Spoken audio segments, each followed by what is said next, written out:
మనిషిని మంచిగా చూడని కాలం ఇంకెన్ని రోజులు?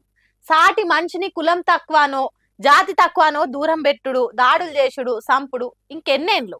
ఒక మతంలో ఉన్నోళ్ళంతా ఒక్కటే అని చెప్పేటోళ్ళు మహారాష్ట్ర నాదేండ్ల ఓ దళిత పిల్లగాన్ని చంపితే ఎందుకు సప్పుడు చేస్తలేరు?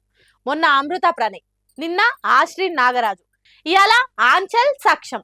ఇట్లా ఎంత మందిని చంపుకుంటూ పోతారు? నాదేండ్లలుండే ఆంచల్ సక్షం ఇద్దరు ఇష్టపడ్డారట. 3 ఏళ్ల నుంచి కలిసి మెలిసి ఉంటున్నారట. కానీ సక్షంది దళితుడైనందున ఆంచల్తోని పోలీస్ స్టేషన్ లో కేసు పెట్టించే పని చేసిండ్రట. అక్కడున్న పోలీసులు సక్షంను చంపేయండ్రి అన్నట్టు సలహా ఇచ్చిండ్రంట. అంటే చూడుండ్రి, వ్యవస్థ కులం మీద ఎంత కక్ష కట్టిందో. అందరు కలిసి సక్షంను చంపేసిండ్రట. తుపాకీతోని కాల్చి తర్వాత బండరాయి మీదేసి చిత కొట్టించిండ్రట. కానీ ప్రేమించిన మనిషిని చంపినందుకు తట్టుకోలేకపోయిందట ఆంచలు. అందుకే తన మీద ఇష్టంతోని సక్షం శవాన్ని పెళ్లి చేసుకున్నదట.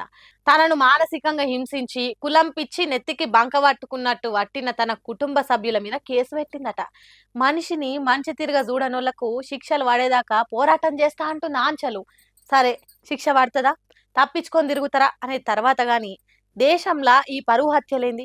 కులం మతం నెత్తికెక్కి ఇష్టపడ్డోళ్లను ఇడదీసుడైంది, ఇనకుంటే జీవిదీసుడైంది.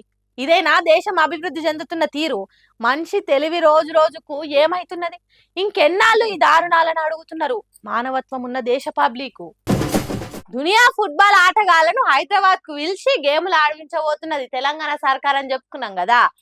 అందుకే సీఎం రేవంత్ రెడ్డి తోపు ఆటగాళ్లతోని పోటీకి దిగుతున్నాడు కాబట్టి, వాళ్ళతోని ఆడుడంటే చిన్నగా ఉండదు కాబట్టి ఫుట్బాల్ ఆట ప్రాక్టీస్ చేసిండు. చూడండి ఎంత హుషారున్నాడో.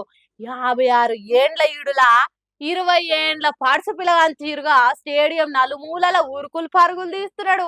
తెలంగాణ రైజింగ్ గ్లోబల్ సమ్మిట్ అనే వ్యాపారుల పెట్టుబడుల మీటింగ్ నడపబోతున్నారు. దానికోసం డిసెంబర్ 13వ తారీఖున ఫుట్బాల్ నెంబర్ 1 ఆటగాడు లియోనల్ మెస్సీ కెప్టెన్ గా ఒక జట్టు, సీఎం రేవంత్ రెడ్డి కెప్టెన్ గా ఇంకో జట్టు ఫుట్బాల్ ఆట ఆడబోతున్నారు.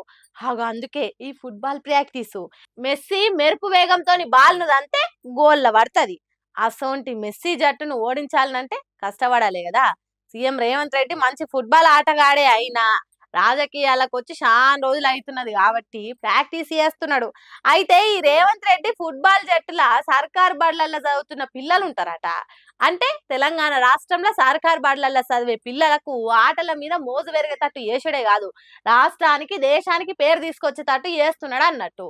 రైజింగ్ తెలంగాణ 2047 అనే పేరుతోని హైదరాబాద్ ఇల్వవించే పనులు బాగానే చేస్తున్నాడు. కానీ అట్లనే రైతులకు ఎప్పటికప్పుడు వడ్ల బోనస్ పడేటట్టు, 6 గ్యారెంటీలు అమలయ్యేటట్టు, పంటలకేసే ఎరువుల కరువు లేకుంటుండేటట్టు చేస్తే ఇంకింత మంచిగుండు అనుకుంటారట తెలంగాణ పబ్లిక్.